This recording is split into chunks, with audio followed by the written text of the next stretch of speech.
gente abre para o debate. São blocos de 3 perguntas. Eu já estou inscrita também, mas eu posso ficar no final. Miralha, não sei se mais alguém, mas enquanto tu faz a pergunta, Matheus, então o primeiro bloco, Thaís. Então a gente pode fazer o primeiro bloco, assim, tem 4 perguntas, depois a gente devolve a palavra para os debatedores. Miralha. Bom, em primeiro lugar, tenho que agradecer as colocações que os convidados fizeram.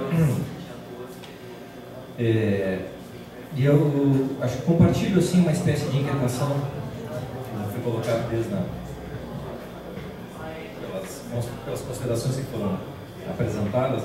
E eu queria fazer assim, eu queria fazer uma pergunta nesse sentido, assim, uma perplexidade minha, uma indecisão. Eu realmente não tenho convicções resolvidas a respeito disso.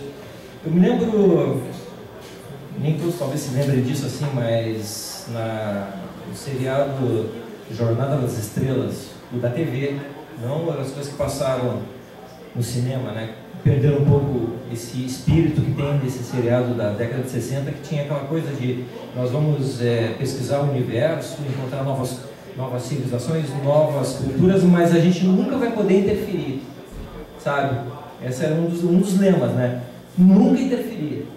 Mesmo que a gente tenha uma tecnologia melhor, mesmo que a gente veja assim que tenha uma situação de injustiça, tem uma regra do tipo assim, bom, deixa eles resolverem os seus problemas por conta própria. Que eu acho bastante simpática essa posição, em certo sentido. Mas, por outro lado, a gente também vê, se a gente for ver nossa história recente, a gente reconhece situações do tipo o apartheid na África do Sul, né? Será que a gente deve ficar vendo isso assim, não tem nenhum tipo de interferência? Será que a ONU não deveria ter... Vamos supor que a ONU funcionasse mesmo, né? Será que não deveria ter uma interferência efetiva a respeito do que está acontecendo lá? Realmente, eu fico, às vezes eu oscilo entre essa regra assim, Star Trek, Jornada das Estrelas e aquela indignação que a gente vê sobre grupos como na África do Sul, né, notoriamente assim, de pessoas que estão sendo injustiçadas. E eu gostaria que vocês, na minha opinião, né, embora eu não tenha convicções filosóficas a respeito disso plenas, eu acho que o correto é interferir sobre certas cláusulas, né? Por isso que o tema é antagonismos morais, né? Parece que existem determinadas coisas assim que não podem ser aceitas, né? Algo é a gente concordar que existem diferenças culturais do tipo assim, as comidas que as pessoas comem, os seus rituais de dança, etc, etc. Mas parece que algumas coisas, parece que tem alguns direitos básicos, né? Assim, alguns direitos que eles em qualquer lugar que eles em qualquer lugar ou região assim eles, puxa vida, parece que devem ser preservados. Eu trouxe isso aqui só para, digamos, complicar um pouquinho mais a situação e colocar isso como uma... a minha pergunta é essa: dentro desse plano de indecisão, né, o que vocês acham? Que efetivamente certas coisas algumas culturas não têm o direito de promover determinados comportamentos? Não tem. Não pode, assim, vão seguir Guerra nas Estrelas. Não, vamos deixar na África do Sul, eles que se virem, eles com suas próprias forças vão, depois com o tempo, descobrir como resolver esse problema. Eu realmente não sei. Tá? Obrigado. Matheus.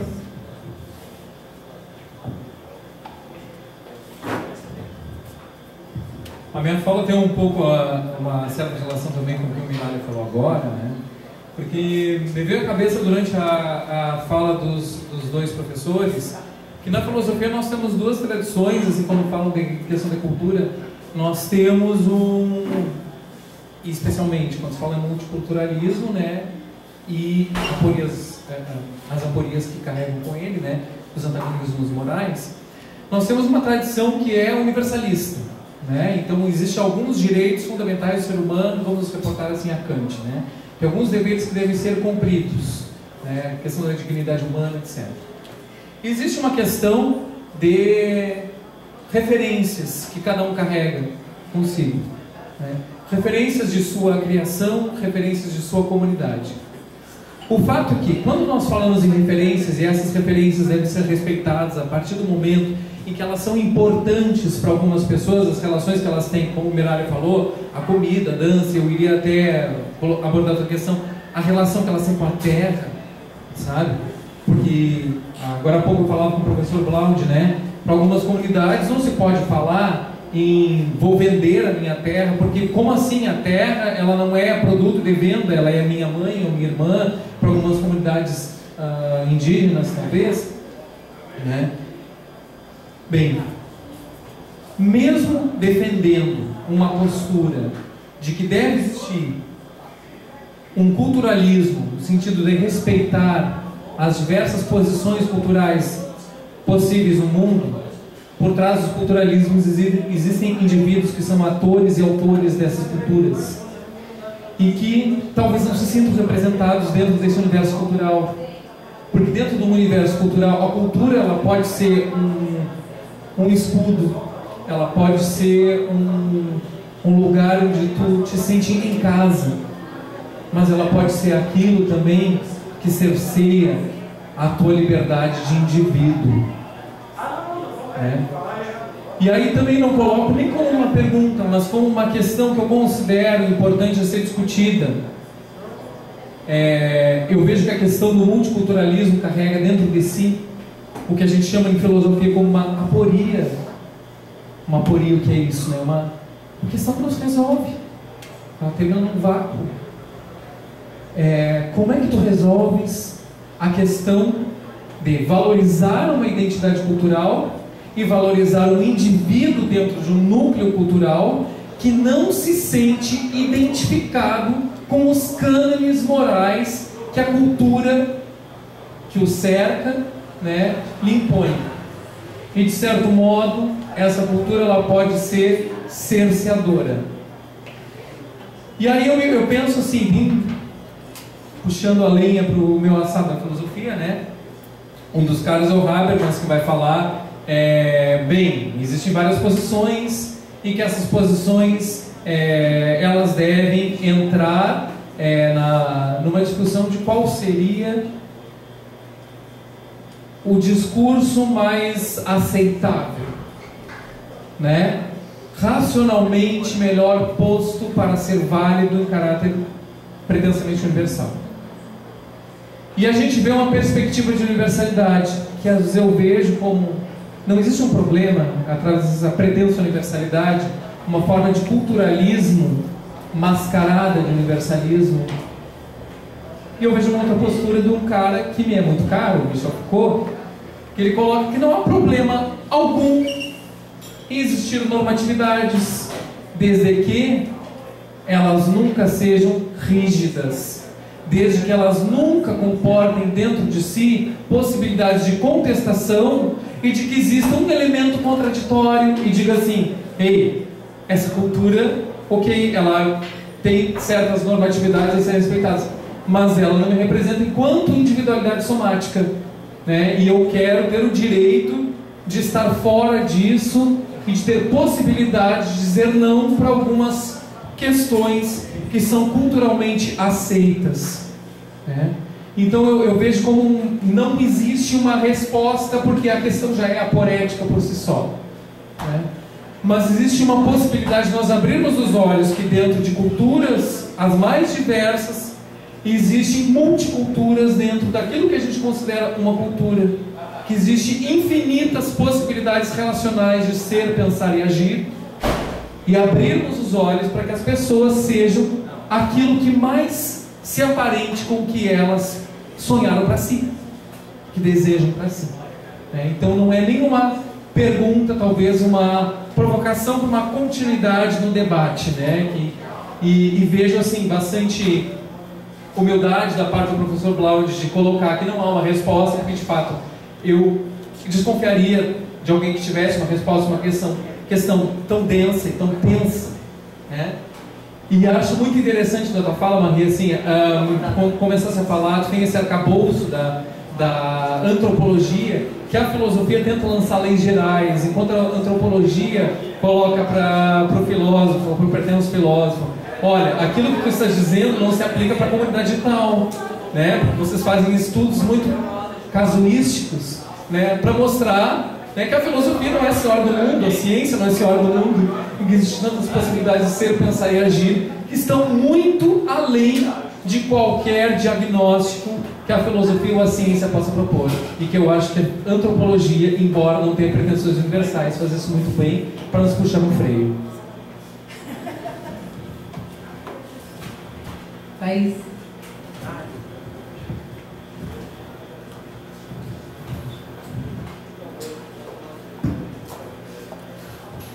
Boa noite. Professor Cláudio, não tem como eu não aproveitar a sua presença aqui para puxar um pouquinho a brasa para o meu assado. Sou da área da linguística, então vou fazer uma pergunta super objetiva, que eu acho que não tem muito a ver com antagonismos morais, mas acho que vai um pouquinho na direção da fala do Matheus. Nós sabemos que Moçambique é um país de língua portuguesa, né, por colonização, não deixa de ter as suas línguas nativas, as suas línguas minoritárias.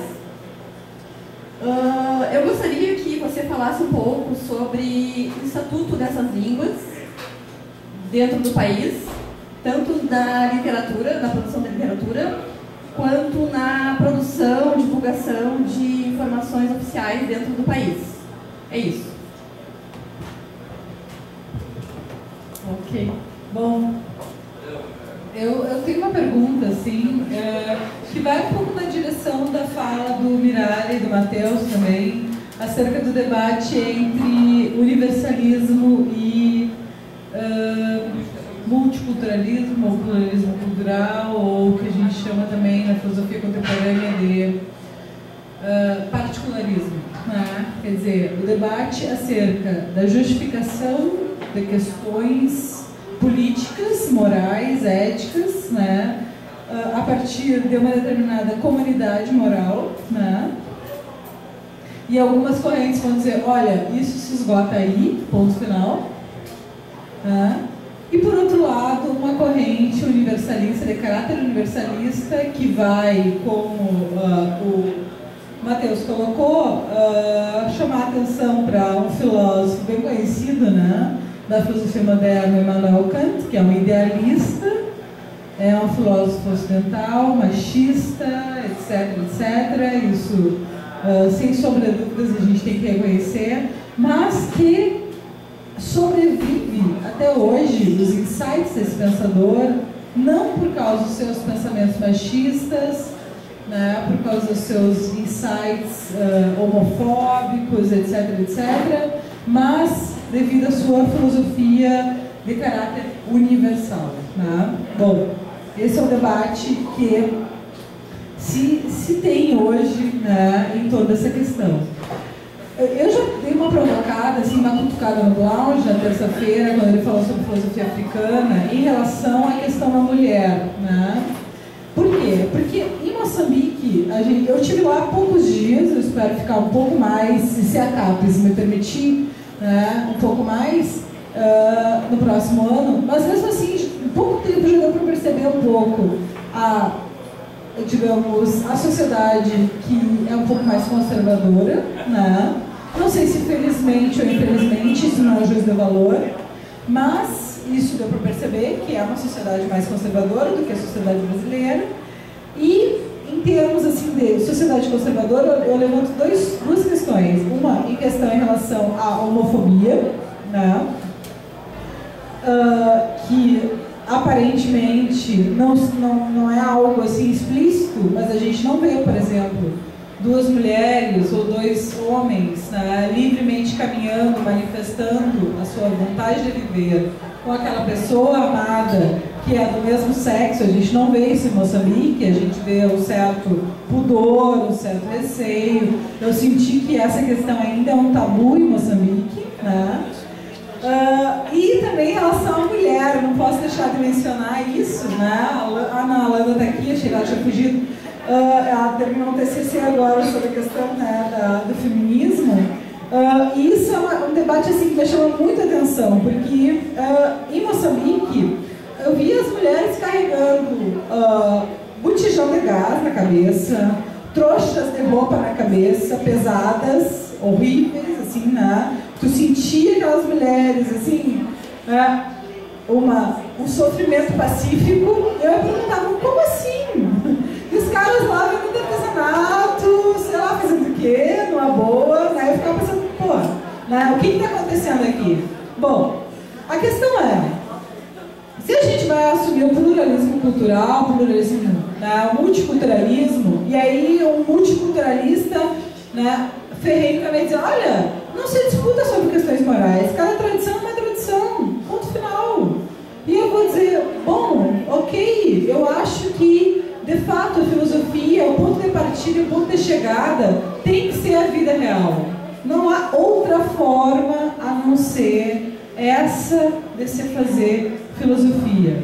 E isso eu insisto, isso eu coloquei na terça-feira para o Blound. Quer dizer, questões ideológicas, questões políticas. O filósofo que disser, olha, isso não me pertence, ele está sendo hipócrita, porque ele está mentindo. Questões ideológicas estão por trás a todo momento do seu fazer filosófico. Tá? Isso para mim isso já está claro. Eu tentei esconder isso há muito tempo, por muito tempo, em razões também da influência da filosofia ocidental agora, né? Mas isso para mim está muito claro. Aquele que afirma que a filosofia não tem nenhum comprometimento axiológico, valorativo, esse é um mentiroso, é um hipócrita e ele, eu não sei porque ele está ali. Bom, isso é um problema. O outro problema é o seguinte: dizer que a filosofia se esgota no plano cultural, para mim, é um problema. Às vezes, não sempre. Por quê? Porque em muitas comunidades, microcomunidades, né, tu não tem problemas, assim, de questões valorativas pesadas. Mas em algum momento vai chegar um ponto que tu vai ter. O problema da mulher, o problema é que o Blound colocou na terça-feira os negros. O Kant disse isso no século XVIII. Os negros são incapazes de fazer filosofia. Por quê? Porque eles são incapazes de pensar. Como é que hoje, no século XXI, um país africano diz que as mulheres são incapazes de pensar? Não é uma contradição, Blound? Então, isso é um problema, né? Quer dizer, como, né, solucionar determinados conflitos morais, né, no debate sobre o multiculturalismo. Isso é um problema, é dizer que, bom, o debate se resolve no plano das comunidades. Isso para mim não é nenhuma resposta, que aí tu vai poder justificar estupro coletivo, né, sei lá, problema da irracionalidade das mulheres, problema da irracionalidade dos negros e por aí vai, né? Quer dizer, o debate não avança em nenhum sentido. Por outro lado, eu sei que filosofias idealistas como filosofia kantiana, filosofia hegeliana, também não são nenhuma solução. Quer dizer, parece que a gente precisa caminhar no meio termo. E aí a fala da Marie, eu fiquei impressionada. Quer dizer, como uma antropóloga chega aqui e me diz, o que é cultura? E eu fico, porra, isso aí, para uma filósofa é tudo, né? Porque para a filosofia, a gente discute isso, né? Esse é o problema. E aí uma antropóloga diz, olha, que conceito é esse de cultura? Vamos discutir a questão do ser humano, será que não é mais interessante? Sem gênero, né? Sem problema de transgêneros e por aí vai. Então essa é a minha pergunta.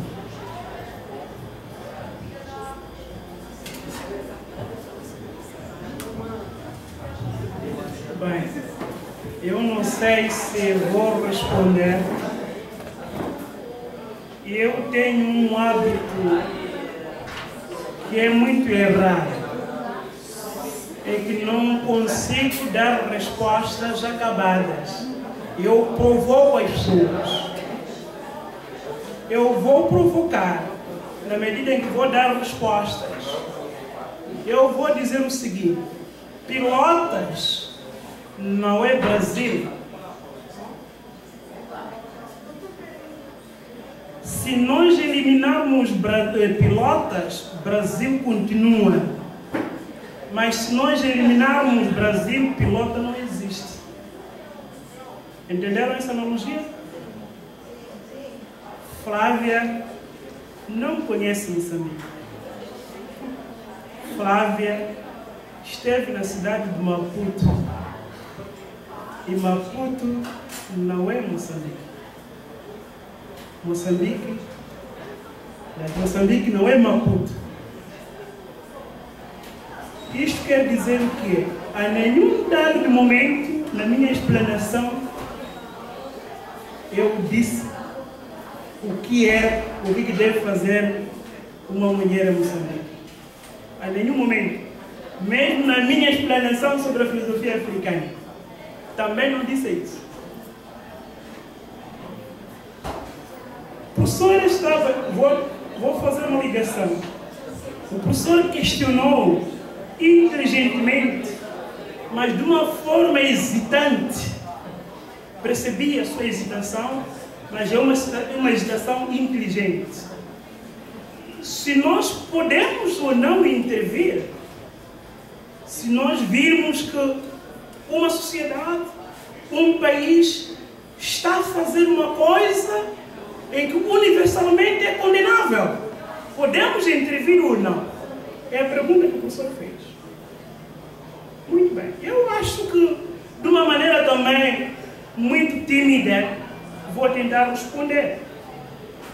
Eu acho que pode-se intervir, mas a intervenção não pode ser uma imposição.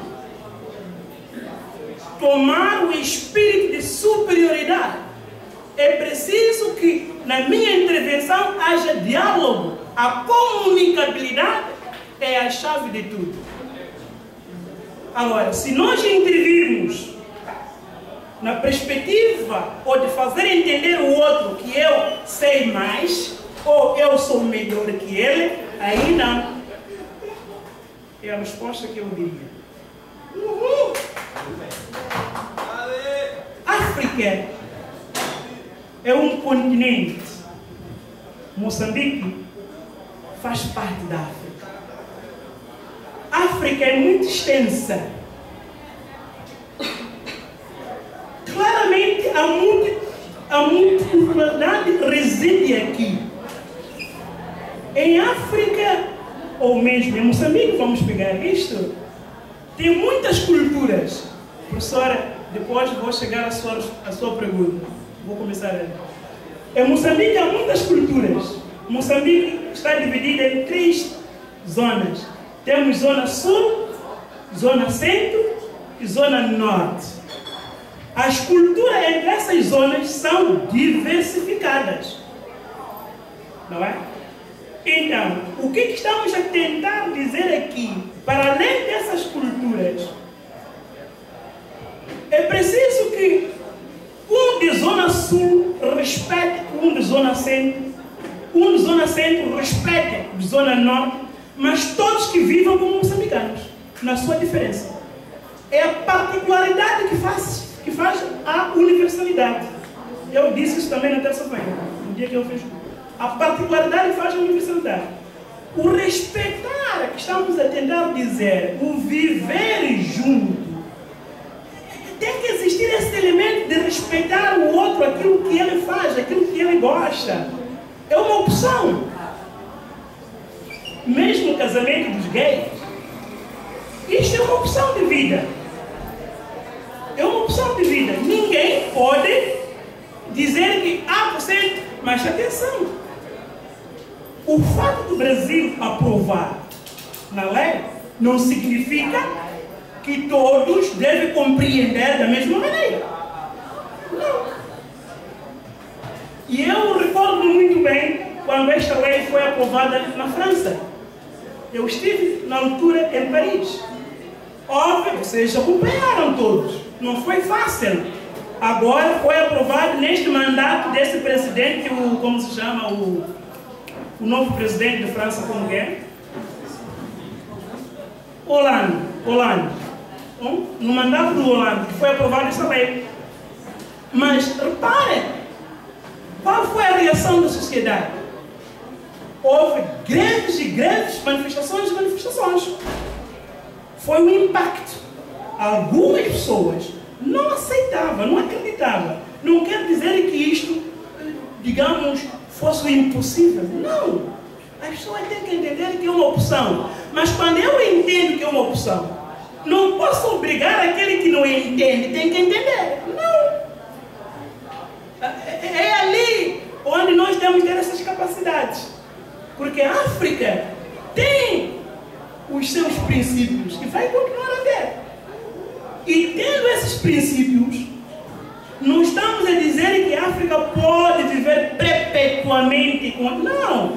Essa comunicabilidade de cultura, pouco a poucos nós estamos nos relacionando, pouco a poucos as mentalidades vão mudando. É assim a vida. A sociedade progride exatamente, não é 100 km por hora. Não, devagar.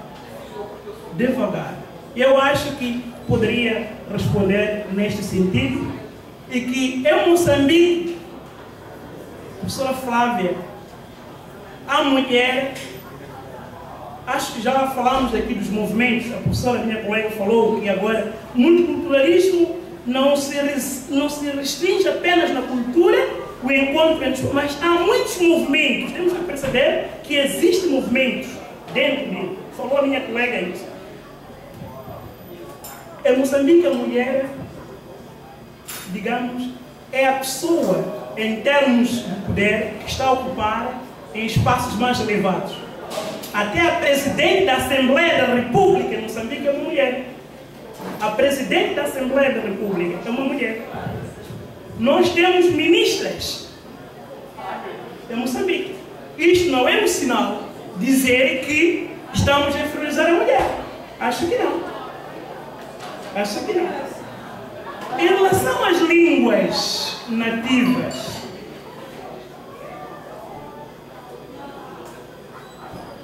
em Moçambique há muitas línguas. Para dar exemplo, existe a língua chamada Sena, Ndau, Lomé, Xixewa, Ronga,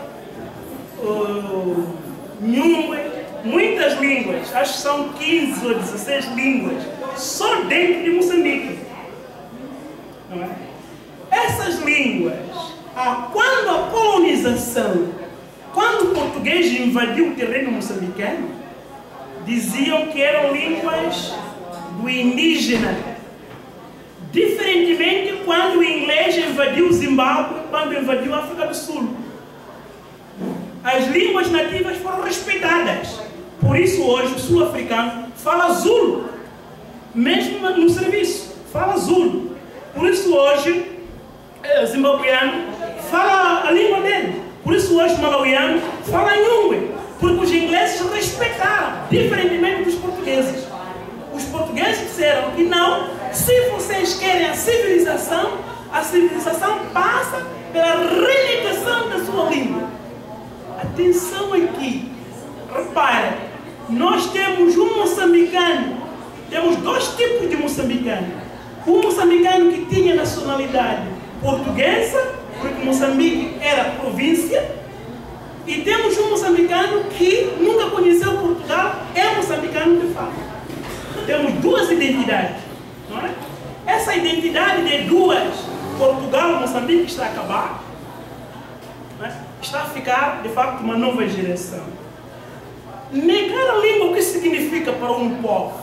Se eu vier dizer a Flávia que a sua língua não serve, estou a dizer que todos os elementos que dizem respeito a ela não servem, porque a língua é constitucional. No dia que nós celebramos aqui na reitoria o multiculturalismo, eu disse, vou falar em português porque eu me identifico com a língua portuguesa, não falo inglês. Por quê? Porque o inglês, a língua é constituinte. Por isso os presidentes, normalmente, quando um presidente viaja para um país, seja qual for, fala na sua língua. Porque é identidade, a língua. Percebe? Por percebermos isto, não é? Por percebermos isto, o que fez o governo moçambicano? Nós fizemos uma análise do currículo, porque o nosso currículo ainda estava naquela linhagem portuguesa. Agora, depois da análise que se fez, verificou-se que as crianças, sobretudo das zonas rurais, as crianças têm a dificuldade de compreender, porque em casa falava só a língua materna, só falava português na escola. Aquelas 2 horas, 3 horas que está na escola, está a falar a língua portuguesa. Quando volta em casa, está a falar a língua materna. Para assimilar a matéria é muito difícil. Percebe? Então, nós adotamos agora, o sistema que se introduziu é o sistema bilíngue. Bilíngue. A criança começa a aprender a partir da sua língua materna. A língua portuguesa tem que ser considerada como a língua oficial, não a sua língua principal. E a faculdade Eduardo Mondlane, a Universidade Eduardo Mondlane, introduziu a nível da faculdade um curso que é chamado Língua Bantu. Da licenciatura, forma os professores, cada um na sua língua. Se é Sena, se é Ndau, se é Makua, até ao nível da licenciatura. Para este, posteriormente, ir trabalhar nas comunidades para ensinar as línguas. É esse trabalho agora que está sendo feito. É esse, quer dizer, é o único valor que estamos a tentar dar às nossas línguas nativas. Eu vou passar a palavra à minha colega, se tem a conta para responder. E muito obrigado.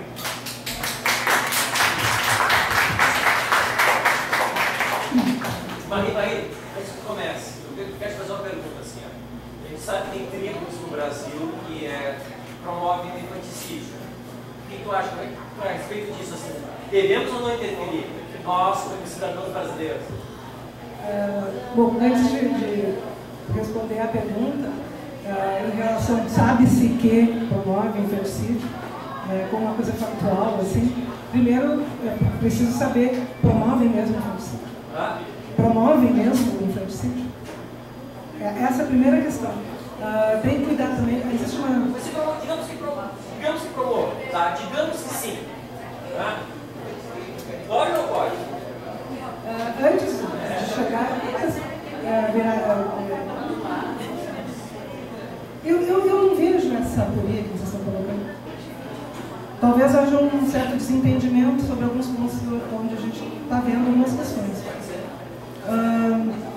Em relação, em primeiro lugar, eu gostaria de dizer, inclusive, que eu não sou, enquanto produção teórica, eu não uso o repertório de culturalismo e poesia, embora lide com as questões que, digamos assim, correntes culturalistas sigam, né? Até porque me parece que justamente o multicultural não tem fronteiras muito rígidas, sendo que as questões dos processos culturais, se cultura ainda é um conceito que vale alguma coisa, deve ser pensado a partir da sua compreensão hermenêutica e linguística, né? Enquanto produção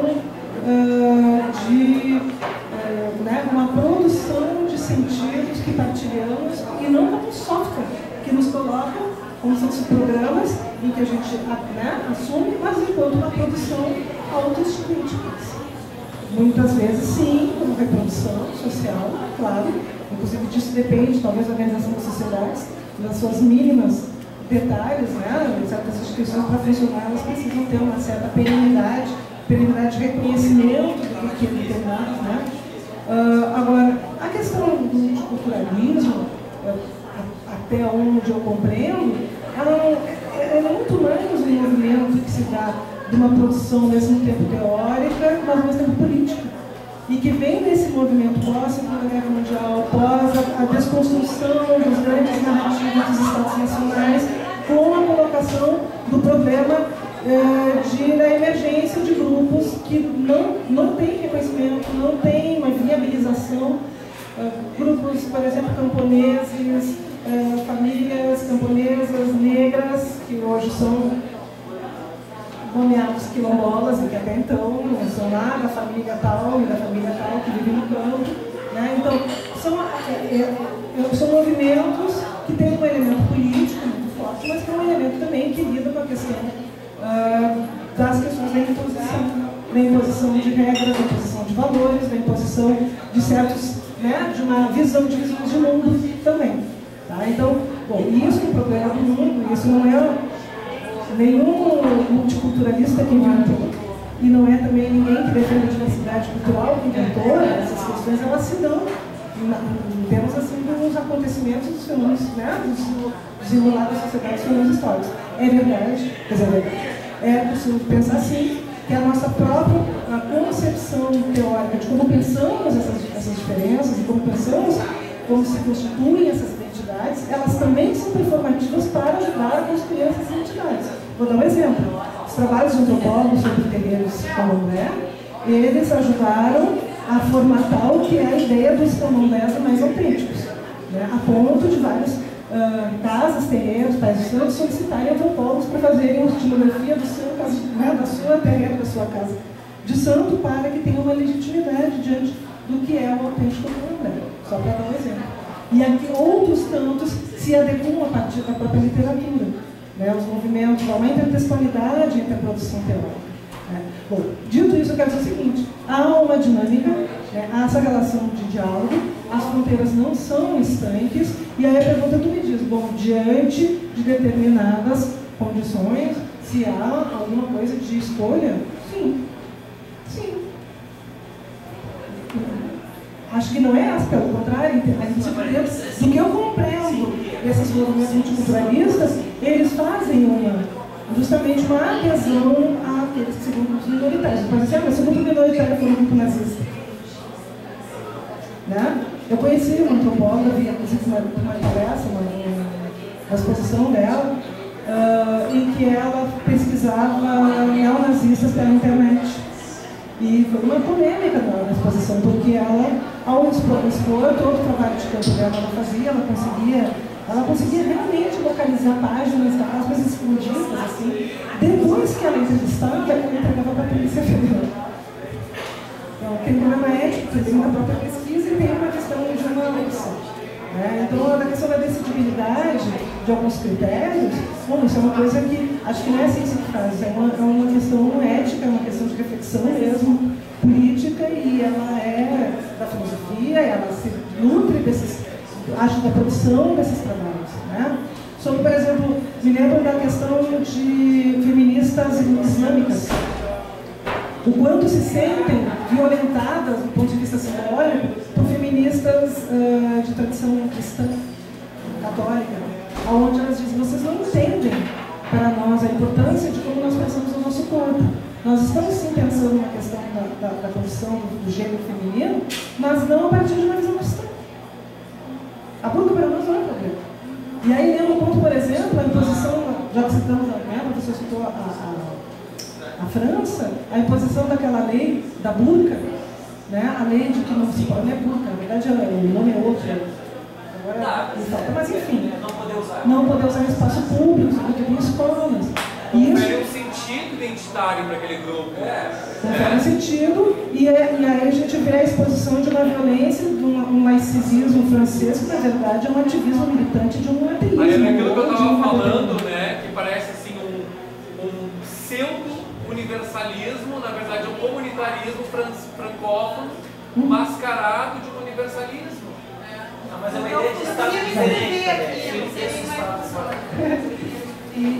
Bom, e antes de responder essas questões, porque eu não tenho resposta sobre isso, a gente o tempo inteiro se faz essas questões.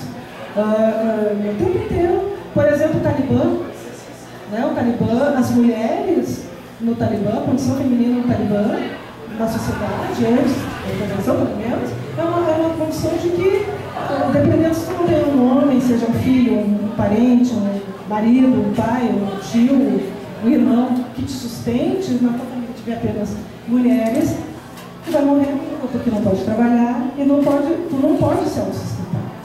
Como fica? Complicado? É defensável? Não. Porque dentro da própria cultura existe uma violência que se ela mesma tem, né, os seus... A questão acho que é pensar, mas como se decide isso?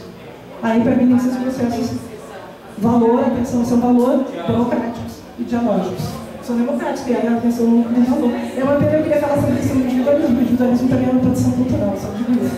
Depois a gente continua. Então, infelizmente, o pessoal aqui do Baruzé já comunicou que tem que começar aqui o pessoal a instalar os mecanismos e os equipamentos, né, para Poçambão. Então a gente vai ter que terminar esse boteco num diálogo não tão comunitarista universal, com pretensão, né, de comunitarista universal, mas, enfim, mais privado. Mas, infelizmente, isso aconteceu. Também faz parte. Mas, em março, nós retomamos o Boteco da Filosofia, né, com as suas edições normais, uma vez por mês. Agradeço a presença de todos e a todas, em especial dos nossos debatedores. Muito obrigada, foi um debate riquíssimo, né? Difícil. A gente precisaria de mais uma edição, talvez na próxima estada aqui do Lounge, ou de mais um professor, mais um docente moçambicano, a gente consiga resolver as questões, né? Da solução aí, Lounge, do debate, universalismo com comunitarismo, né? Tomara que não, mas enfim. Então, boa noite para todos e para todas, bom final de ano e até o ano que vem com mais Boteco da Filosofia. Muito obrigada.